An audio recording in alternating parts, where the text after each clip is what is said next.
Alors, on parle à présent des formes commerciales, n'est-ce pas, dont les formalités de création se passent par devant l'autorité qu'est le notaire, l'autorité assermentée qu'est le notaire. La procédure est carrément la même, n'est-ce pas? Ça veut dire qu'à chaque fois que vous voulez créer une boîte par devant le notaire, vous allez vous rapprocher d'un notaire et vous allez lui faire savoir, n'est-ce pas, que vous êtes là pour créer une société. Il va forcément vous demander laquelle. Est-ce une société en nom collectif, est-ce une SCS, SAS, SA ou une salle, n'est-ce pas, d'un capital supérieur, égal ou supérieur à 1 million.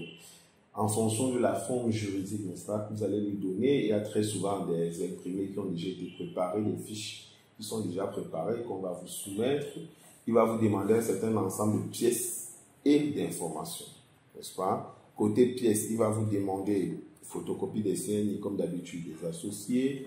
Il peut vous demander les extraits des casiers judiciaires vu qu'il n'y a pas là-bas les déclarations sur l'honneur. Donc, en retour, normalement, c'est les casiers judiciaires qu'il faudra produire. Il va donc vous demander les photocopies des CNI, les casiers judiciaires, éventuellement la localisation, pas nécessairement un plan, mais la localisation exacte.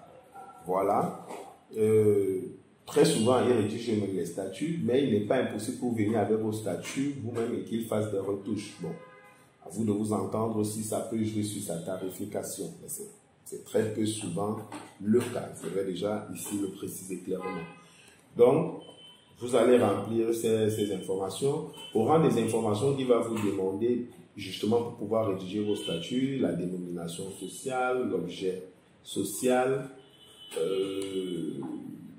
J'ai déjà parlé du siège social également, dont la localisation, le montant du capital, la valeur d'une part, dont le nombre de parts également, et la répartition. Voilà, la répartition par le nombre d'associés. C'est très important. S'il y a eu une libération qui n'est pas complète, il peut également demander cette précision. Dans le cas des sociétés anonymes, par exemple, si tous les associés n'ont libéré qu'au quart, il pourra vous demander cette précision. Parce que ça vaut. Parce que la souscription, comme je l'ai dit, elle est toujours intégrale, mais si la libération n'a pas été intégrale, il faudra aussi avoir cette précision. Donc, en principe, une fois que vous allez communiquer ces informations, le gérant également, parmi tous les associés qui est gérant, ou si c'est une personne externe, si vous voulez que cette personne soit nommée dès les statuts, vous allez lui communiquer l'identité du gérant et peut-être un certain nombre de pièces qu'il pourra exiger du gérant, au rang desquelles toujours sa CNI, éventuellement le casier judiciaire. Donc, c'est très facile. De toutes les façons, retenez juste en vous présentant là-bas, il faut grosso modo avoir en tête que voilà, gardez les photocopies des CNI ou des récépissés, produisez les casiers judiciaires déjà, ou prenez la peine de vous rassurer si nous en aurons besoin.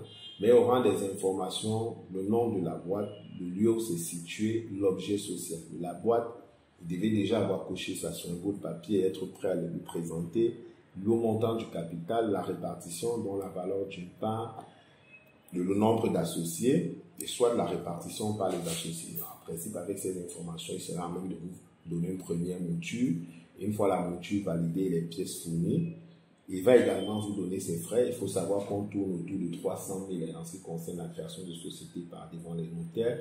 Les frais payés, il va faire la procédure et à la fin, il va vous remettre l'expédition des statuts. 1, 2, 3, 4 exemplaires, ça dépend de ce sur quoi vous êtes entendu dès la création. Il y a des notaires qui en donnent 2, il y a ceux qui donnent une seule expédition.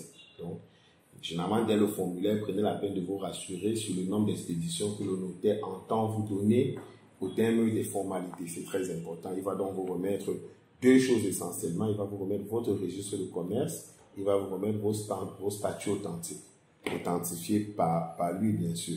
Et lorsqu'il vous a remis ces 2 éléments, la procédure n'est pas complète. Vous prenez ces 2 éléments, le registre de commerce et les statuts authentiques, vous vous présentez, n'est-ce pas? Peu importe la forme de société qui était concernée, vous vous présentez maintenant au centre des entreprises en niveau, vous déposez une copie de tous ces éléments, pas les originaux, je dis bien une copie, une photocopie si vous voulez, et là-bas on va vous délivrer maintenant à tout le moins une attestation d'immatriculation. Une attestation d'immatriculation. Ils pourront donner le reliquat de l'alias également, ça veut dire une note d'exonération, attestation de création, mais ce qu'ils sont censés au moins faire, c'est vous donner l'attestation d'immatriculation. Muni donc de votre attestation d'immatriculation, votre RCCN, vos registres de commerce et vos statuts authentiques, vous avez votre liasse vraiment à tout le moins complète et vous pourriez vous présenter aux impôts pour enregistrement. On va maintenant parler du GIE, groupement d'intérêt économique, dans la foulée, parce que ça faisait partie des formes commerciales, n'est-ce pas? Le GIE, pour sa création, je l'ai dit, la loi OHADA dit que ce n'est pas nécessairement créé par des grands notaires. C'est créé sous seing privé. Il y a une faculté qui est laissée aux associés, aux membres du GIE de choisir s'ils veulent aller par devant notaire ou s'ils veulent le faire sous seing privé. Sauf qu'à ce jour, je l'ai dit, l'autorité qui va vraiment authentifier les statuts n'est pas connue. En tout cas, je confesse que je n'en ai pas connaissance au moment où je vous fais cette vidéo. Et si cette autorité est connue, j'ai traité avec des GIE, j'ai aidé des GIE à être créés. À ma connaissance, c'est toujours pas devant notaire. Le problème, c'est qu'à chaque fois que la loi permet qu'une structure soit faite sous seing privé et qu'on ne désigne pas l'autorité qui valide la procédure de seing privé, ben, ce sera toujours le notaire. Chez les coopératives, on a le Minader. Donc après, c'est facile. Tu n'es plus obligé d'aller chez le notaire ou tu n'as même pas allé chez le notaire parce que tout est centralisé au Minader. Pour les salles de moins d'1 million dans le centre des entreprises, pour le GIE, il n'y a pas d'autorité. Donc, il faut se dire une vérité.